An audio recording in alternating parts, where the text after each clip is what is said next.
इसका कारण यह है कि हम सब लोग हमेशा भगवान के पास जाके बढ़ती हुई लिस्ट हमारी इच्छाओं की मांगते रहते हैं, जो कभी समाप्त नहीं होती है। जैसे हमारा आत्मा या भगवान अनंत है, वैसे हमारी इच्छाओं की लिस्ट भी अनंत है, समाप्ति नहीं होती है। तो मैं जब भी MBBS में गया, कथा चलते तो कथाकार के सामने मुख करके बैठना चाहिए, पीठ करके नहीं बैठना चाहिए। ओके, कथाकार के सामने बैठना चाहिए। तो मैं फर्स्ट MBBS में एडमिशन लिया JJ हॉस्पिटल में, और मुझे मेडिकल में इंटरेस्ट नहीं था, बिल्कुल भी ज़ीरो इंटरेस्ट था। मेरा इंटरेस्ट IIT में था, और मैं breathing, drinking, eating, sleeping only IIT, 11th and 12th, day and night, dreaming also IIT। हाँ, सुषुप्ति, जागृति एंड निद्रा, all 3 were covered by IIT। सुषुप्ति यानी मतलब क्या, और निद्रा यानी निद्रा। सुषुप्ति यानी स्वप्न अवस्था, जागृति, स्वप्न और निद्रा, सारे अवस्था में एक ही था श्वास हमारा। और पिताजी बोले कि नहीं, आपको नहीं भेजेंगे क्योंकि हमारे पास कैपेसिटी नहीं है, कैपेसिटी नहीं है हमारे पास। तो मैंने बोला अभी तो IIT का एग्ज़ाम नहीं हुआ है ना, एकदम हो गया, मिल गया तो फिर सब लोग एकदम हवा में उड़ेंगे, तो फिर हमको भी भेज देंगे। तो हमने एग्ज़ाम दिया, बोला तो दे दे एग्ज़ाम करके, मैं भेज नहीं सकता आपको। तो मैं IIT में, आई cleared IIT and I got in Bombay IIT। वो जाके इंटरव्यू भी देके आया, मैं एडमिशन भी करके आया। घर पे आके पिताजी बोलते हैं कि मैंने कहा था ना आपको कि मैं नहीं भेज सकता आपको, I am maintaining my word. तो मैं बहुत दुखी हो गया मैं। और फिर बड़ी लंबी कहानी है, अभी मुझे रोना भी आ सकता है, इसलिए मैं रोता नहीं अभी बीच में। तो सब लोगों ने दगा दिया उसमें, जो अपने अपने थे सब ने दगा दिया, सब लोग भाग गए मैदान से। और फिर मुझे पिताजी ने कहा कि आप मेडिकल करोगे तो घर में सबके साथ में खर्चा आपका हो सकता है, ठीक है। तो मैंने सोचा भी नहीं था, लेकिन मेरी भाभी बोली थी कि आप फॉर्म भर दो ना KM में, JJ में, क्या प्रॉब्लम है, फॉर्म भरने में क्या, मत जाओ उधर आप। तो 100 रुपये का फॉर्म भर के रखा था, उधर ही जाना पड़ा मुझे एडमिशन के लिए। और आपको ना अच्छा उदाहरण नहीं है, इसको फॉलो मत करना। मैं ना फर्स्ट MBBS के क्लास में से बीच में से उठ के घर जाता था, डांडी नहीं, क्लास में बैठा हूँ और टीचर के सामने ऐसा उतर के सीधा बाहर आके साइकिल पकड़ के घर पे जाता था। I am not interested, I want to hear the cytoplasm, Golgi apparatus, endoplasmic reticulum, कि मुझे नहीं पढ़ना है, ऐसा मेरा था। तो कितनी बार मैं घर पे गया ऐसा, मेरे को नहीं पढ़ना है, नहीं पढ़ना है। फिर फर्स्ट टर्म गया, anatomy 5 marks out of 100। I am merit rank holder हाँ बाबा, SSC एंड 12th का। 5 एनाटॉमी, 7 फिजियोलॉजी और 15 biochemistry first term. Second term में थोड़ा इम्प्रूवमेंट, 10, 12, 15। और थर्ड में भी ऐसा ही, सब में फेल, सब विषय में। थर्ड टर्म में यानी प्रीलिम्स के पहले ही। और एक दिन मैं ऐसे ही घूमते घूमते रात को हॉस्टल में गया, एक फ्रेंड्स के रूम पे, और कैंपस में घूम रहा था, तो लाइब्रेरी में भी चला गया। तो देखा थी मेरे क्लास के ना 200 विद्यार्थी ना, तो कम से कम 150 विद्यार्थी लाइब्रेरी में थे, रात को 9 बजे इतनी थप्पी लगा होकर पढ़ रहे हैं, और 1 महीने में एग्ज़ाम है। बोला अभी मैं फेल होगा ना फर्स्ट MBBS में, तो पूरी जहाँ जहाँ पेपर में नाम आया था SSC में, सब जगह पेपर में आएगा नाम कि फेल हो गया। तो मैं भी बहुत डर गया, और तुरंत हॉस्टल में शिफ्ट किया मैंने, किसी के रूम में घुस गया मैं, कॉमन रूम में। और फिर मैं हर सोमवार को, यहाँ से हमारी आज की कहानी शुरू होती है इस पार्श्वभूमि के साथ, फिर मैं हर सोमवार को शंकर भगवान के मंदिर में जाके अभिषेक करता था। बोले भगवान कैसे भी करके पास करा था। पढ़ाई भी करता था, आपको यकीन नहीं आएगा, मैं केवल 3 AM to 5 AM 1 महीना सोया, ओनली 3 AM to 5 AM। और 5 AM से लेके साइकिल से घर जाता था, स्नान करके दुकान खोलता था पिताजी का, 2 घंटा दुकान में बैठता था, पिताजी को फिर रिलीव करके मैं खाना खा के वापस हॉस्टल में till 3 in the morning I should study.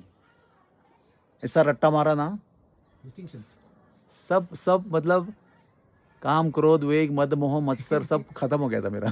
खाली दुनिया में कुछ था ही नहीं बस। तो फिर हर सोमवार को अभिषेक पुर्तगाली चर्च के शिव जी के अंदर चालू था। फिर मैं फर्स्ट MBBS अच्छी तरह से क्लियर किया और फिर एक अगला सोमवार आया, एग्ज़ाम हो गया तो फिर भी अभी चल रहा, रिजल्ट लगा नहीं ना अब तक रिजल्ट तो लगा नहीं है, तो रिजल्ट के बाद में तक चलता रहा वो, फिर रिजल्ट लग गया और अच्छी तरह से पास हो गया एकदम गुड। सो फिर वापस सोमवार आया तो फिर अभिषेक किया, थैंक यू वेरी मच, आपने मुझे इतना कृपा किया मुझ पर। तो फिर अगले सोमवार गया तो कुछ मांगने के लिए था नहीं, लेकिन मेरे हृदय में बहुत कृतज्ञता की कि आपने मुझ पर कृपा किया। तो फिर मैंने क्या बोला शिव जी से, वो आपके लिए इम्पोर्टेंट है, सबके लिए। मैंने जो पूछा ना वो सब लोग ध्यान से सुनिए। मैंने शिव जी से कहा अभी तो मेरे पास मांगने के लिए कुछ है नहीं, सेकेंड MBBS के एग्ज़ाम बहुत दूर है 1.5 साल के बाद में आएगी, तब तक क्या मांगू आपसे, तुझे और क्या मांगू भक्ति के सिवा। तो मैंने कहा मेरे लिए जो अच्छा है, मेरे आत्मा के कल्याण के लिए वो आप करो। ये कब की बात है पता है आपको? 82 की बात है ये, फर्स्ट MBBS क्लियर करने के बाद। और अभिषेक चलता रहा और ये प्रार्थना भी चलती रही। 3 महीने के बाद मैं इस्कॉन में था, मुझे कृष्ण भक्ति प्राप्त हुई। तो ये कथा का सार क्या है कि वे स्वयं भगवान के भक्त हैं। वैष्णवानाम यथा शंभु, ये भागवत का 12वें स्कंद का श्लोक है। जैसे शास्त्रों में भागवत जी है, नदियों में गंगा है, जैसे शास्त्रों में भागवत जी है, वैसे देवताओं में महादेव शंभु है। वैष्णवानाम यथा शंभु, इनके जैसा वैष्णव कोई नहीं है। और वो सब लोगों को वैष्णव बनाना चाहते हैं, वैष्णव भक्ति देना चाहते हैं, लेकिन लोग उनसे केवल अच्छी पत्नी दो, अच्छा पति दो, कला में निपुणता दो, धन संपत्ति दो, ऐश्वर्य दो, यश दो, परिवार में सुख दो, यही सब मांगते रहते हैं। और वो देने की शक्ति उनके अंदर है, वो देते रहते हैं। लेकिन एक बार आप उनको मांग के देखो, आपको शायद पता भी नहीं होगा कि आपके लिए अच्छा क्या है। समझो आपको ज्ञान ही नहीं है, क्या हो सकता है ना, मुझे भी नहीं था। आप क्या बोलो कि मेरे लिए, मेरे आत्मा के लिए जो परम कल्याण की बात है, अच्छी बात है मेरे लिए, वो करो आप, फिर तुरंत आपको भक्ति देंगे।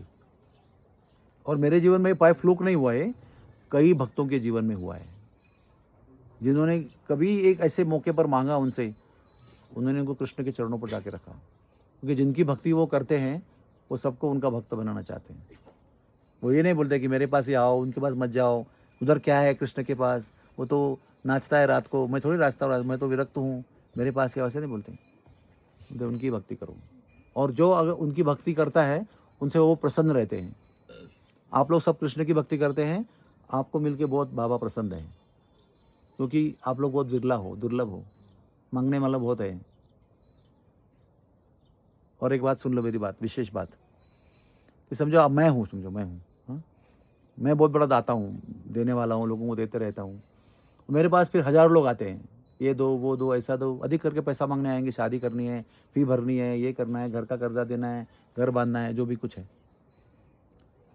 लेकिन जब मेरे पास लाइन लगती है ना, मैं देने के मूड में हूँ, देता भी हूँ, देना चाहता भी हूँ, लेकिन मैं ये जानता हूँ कि ये सब में मेरे लिए प्रेम करने वाला कोई नहीं है, ये सब इसके प्रेम करने वाले हैं। जब ये बंद कर दूंगा, ये भीड़ भी समाप्त हो जाएगी। देने वाला जानता है, और उसमें कोई एक होगा ना जो प्रेम करने वाला, उसको निहारते रहते हैं, वो कब आएगा, इतना दूर क्यों है, पास में क्यों नहीं आता है, नंबर कब लगेगा उसका। क्योंकि देवता भी आप जैसे, हमारे जैसे ही हैं, व्यक्ति है पहले, बाद में देवता है। वो व्यक्ति पहले है ना, सोल पहले है वो। और जैसे हम प्रेम चाहते हैं, वैसे वो भी प्रेम चाहते हैं। और आप सब खाली सोचने के लिए आएंगे, हाँ मेरे पास भी जैकेट है, मफलर है, जो भी शायद पैसा है बैग में, सब लेने को आएंगे तो मैं दे सकता हूँ, लेकिन मुझे समाधान नहीं मिलेगा कि क्योंकि इसमें प्रेमी कोई नहीं है, सब लोग स्वार्थ लेकर आए हैं। तो उनको सबसे बड़ी प्रसन्नता कब होती है, जब आप उनसे कहते हो कि आप मुझे ऐसा आशीर्वाद दो तो मेरे कल्याण के लिए हो, तब उनको देने में मज़ा आता है। स्वार्थी लोगों को मिलकर ना कभी किसी को खुशी नहीं होती है, आप याद रखना। आप सब उसके खुद साक्षी हो। आपके पास कोई स्वार्थी आ गया, आपको मालूम पड़ा कि तब ये आया है मांगने के लिए, तो आप दे दोगे उसको, लेकिन आपको प्रसन्नता नहीं होगी।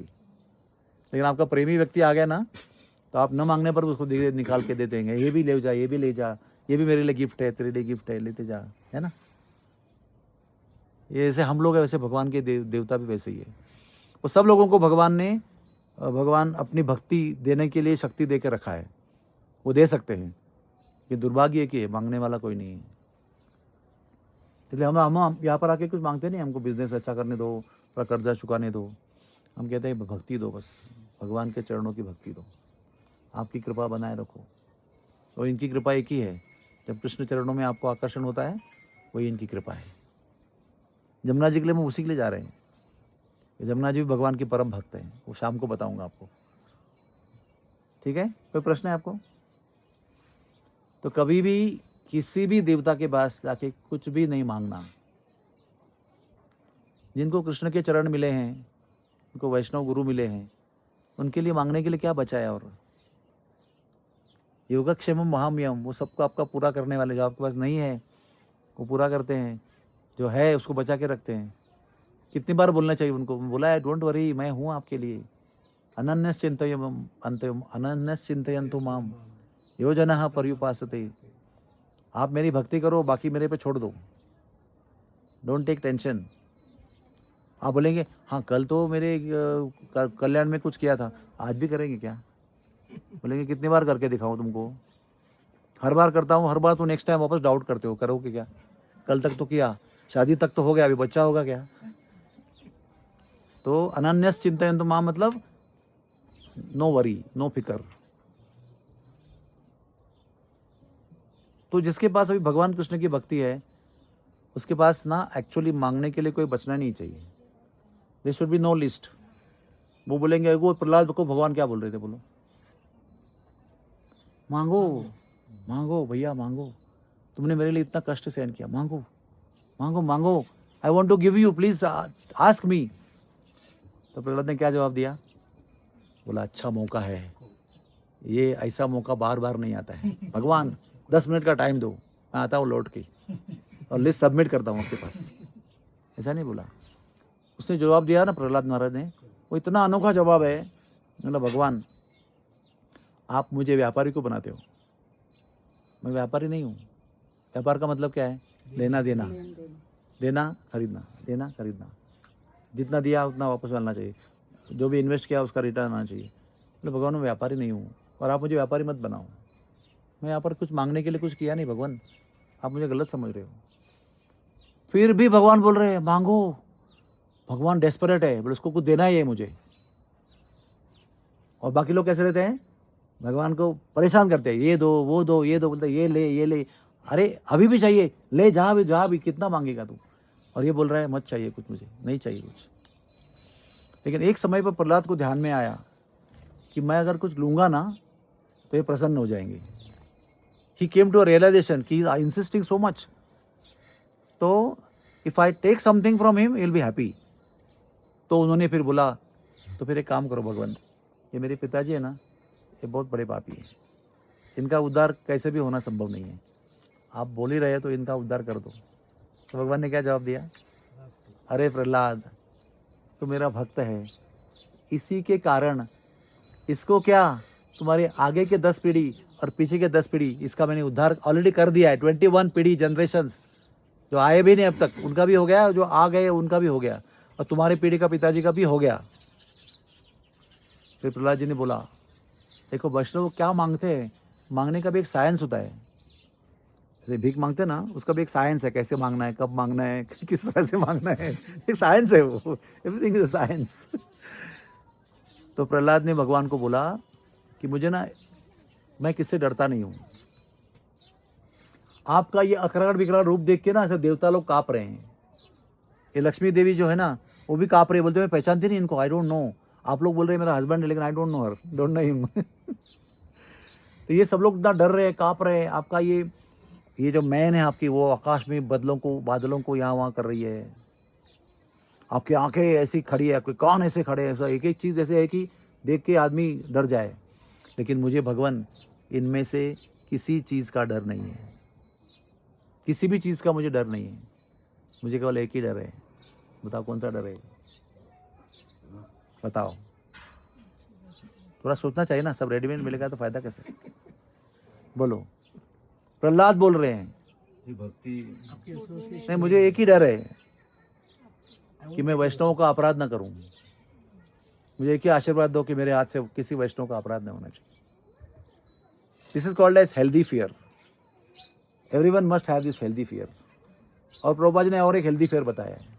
What is another healthy fear? Fear of माया। माया से डरना सीखो। माया के सामने बोलेगा अरे हम डरते नहीं माया से, माया अच्छा धोबी पे चढ़ देगी आपको फर्स्ट क्लास एकदम, समझेगा भी नहीं कब धोबी पे चढ़ हो गया, कभी आसमान दिखा।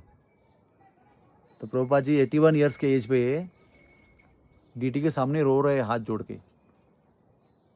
तो जनरली समझो कोई रोता है तो आप क्या बोलते हैं, कोई मांगता होगा, कुछ ना कुछ मांग रहा होगा। हॉस्पिटल में कैसे, हमारे हॉस्पिटल में मंदिर में पेशेंट लोग आके रोते हैं, तो हम जानते हैं कि वो मांग रहे हैं कि ठीक करो मेरे मरीज को, मेरी माँ को ठीक करो, पिताजी को ठीक करो, बच्चे को ठीक करो। तभी अंडरस्टैंड, उनको देखते हैं कि ये रो रहा है, कुछ मांग रहा है। तो ये मैं क्या कैसे बोला आपको अभी? हाँ, तो प्रभुपाद रो रहे हैं, तो भक्तों को लगा अरे प्रभुपाद कुछ मांग रहे हैं। तो प्रभुपाद को भक्तों ने वो प्रार्थना के बाद में पूछा, प्रभुपाद आप रो रहे थे, क्या मांग रहे थे आप? तो प्रभुपाद ने उत्तर दिया कि मुझे माया से बचाओ, ऐसा मैं मांग रहा था भगवान से। बोले प्रभुपाद आप 81 ईयर्स के, अभी आप ना शरीर में काम वासना है, ना धन की वासना है, ना किसी चीज़ की वासना है, आप अभी भी बोले ये कर रहा हूँ इसलिए माया से बचा हूँ। अगर मैं बहुत ओवर कॉन्फिडेंट हो गया अभी तो क्या, अभी माया वाया कुछ चिंता करने की जरूरत नहीं है, तुरंत निकटस्थ माया तारे झापटिया धोरे। समझ गया ना अर्थ आप? केवल धोरे नहीं, झापटिया धोरे झपट के पकड़ती है माया। तो 81 ईयर्स के ऊपर भी माँ प्रभुपाद जी प्रार्थना कर रहे हैं कि मुझे माया से बचाओ। I am fearful of maya, that is healthy fear. Everybody should be having fear of maya and fear of offending Vaishnavas. Vaishnava अपराध से बचना चाहिए, डरना चाहिए। तो ये सब मैंने क्यों बताया? मांगना छोड़ दो। आप अपनी माँ से या पिताजी से अपने कॉलेज की फीस मांगते हो क्या? पिताजी अभी जून महीना आ गया, मेरा कॉलेज का फ़ी भरो, मेरा स्कूल का फ़ी भरो। पिताजी देखो शूज़ फट गया है, नया शूज़ ला के दो। पिताजी नए शूज़, नए स्कूल में नया ईयर में यूनिफॉर्म भी नया बनाना पड़ेगा। कहीं मांगते हो क्या? पिताजी बिल, इलेक्ट्रिक का बिल भरना है, अगले साल बिल कट हो जाएगा, लाइट बिल। कभी बोला पिताजी को बिजली भरो, वो सोसाइटी का मेंटेनेंस भरो, कभी बोला है क्या आपने? वो ऑटोमेटिक होता है, आपको बोलना नहीं पड़ता है। वैसे आपको जो चाहिए ना वो भगवान ऑटोमेटिक देते हैं। He knows everything, you don't have to keep asking ये दो वो दो वो दो ये दो वो दो। तो फिर वो देने वाले को बोर हो जाए, कितना अरे दे रहा हूँ ना इतना, फिर भी मांग रहे हो तुम, कब से दे रहा हूँ मैं, फिर भी मांगना छोड़ते नहीं तुम। तो कभी तो भी मांगना छोड़ देना चाहिए। तभी आप जमुनोत्री गंगोत्री में आए हो ना, तय कर लो आज से मांगना बंद। किस बात पर? वो सब जानते हैं और वो कभी जान लेने पर भी छोड़ते नहीं हैं। देने वाले को देते ही रहते हो, जो देना है वो देते हैं। मांग मांग के सर पटक के फ़ायदा क्या है? तो ऐसा एक प्रण कर लो कि I will not ask anything material, what I will ask only for love and devotion and सेवा। हाँ, सेवा मांगो, खूब मांगते रहो, रोज़ मांगते रहो, और सेवा दो और सेवा दो, आपकी दो, आपके भक्तों की दो, तो हमारा जीवन सफल है। बोलो जय जय श्री राधे श्याम, हर हर महादेव।